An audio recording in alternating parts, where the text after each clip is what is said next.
Une boucle de 22 km dans Marseille, de l'Orange Vélodrome à l'Orange Vélodrome. Au milieu, une bosse pour monter à Notre-Dame-de-la-Garde, 1,2 km à près de 10% de pente moyenne.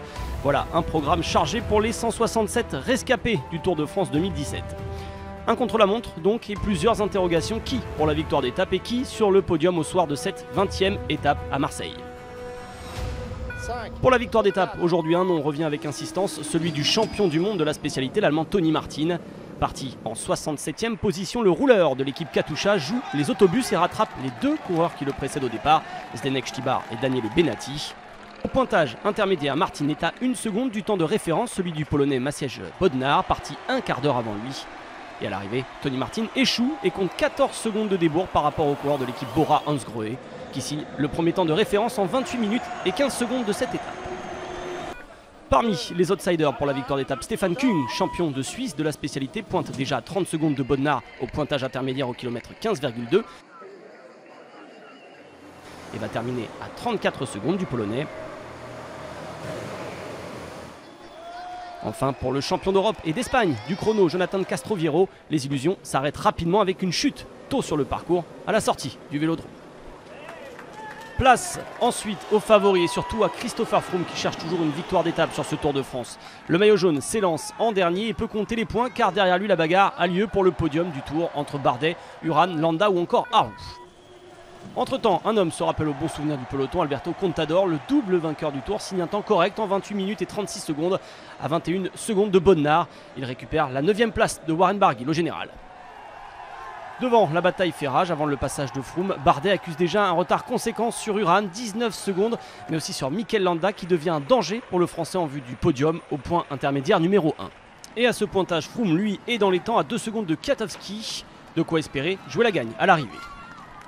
Au sommet de Notre-Dame-de-la-Garde, le classement se décante si Kwiatkowski est toujours le temps de référence. Froome passe avec 3 secondes de retard sur son coéquipier.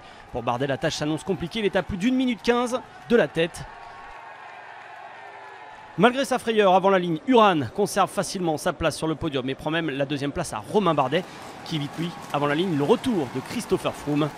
En jetant ses dernières forces dans le tracé, le Français d'AG2R La Mondiale conserve une place sur la boîte pour 1 seconde devant Mikel Landa. Le maillot jaune échoue lui à la 3e place de cette étape à 6 secondes de Maciej Bodnar, surprenant vainqueur à Marseille. Maciej Bodnar prit Froome d'une victoire sur ce tour. Le coureur de Bora Hansgrohe s'impose enfin seul dans un grand tour. En 2010, il avait remporté un contre-la-montre par équipe sur le Giro. Bodnar, qui va terminer son 5e Tour de France, permet à Bora de remporter une 2e étape après la victoire de Sagan à Longwy. Je me sentais bien aujourd'hui. J'ai attendu chaque minute, chaque coureur. J'ai eu peur avec Kwiatkowski, j'ai attendu Froome car c'est un bon coureur en contre-la-montre. Et puis j'ai fait un bon temps et finalement j'ai gagné. Maciej Bodnar prive les Sky d'une nouvelle victoire sur ce tour en devançant à l'Orange Vélodrome Kwiatkowski et Froome.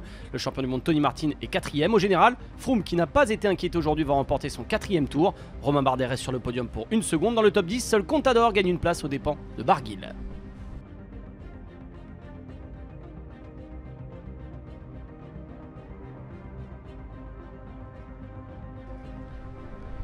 Demain, le peloton va parader sur les Champs-Élysées pour goûter à son bonheur après 3 semaines d'une course intense.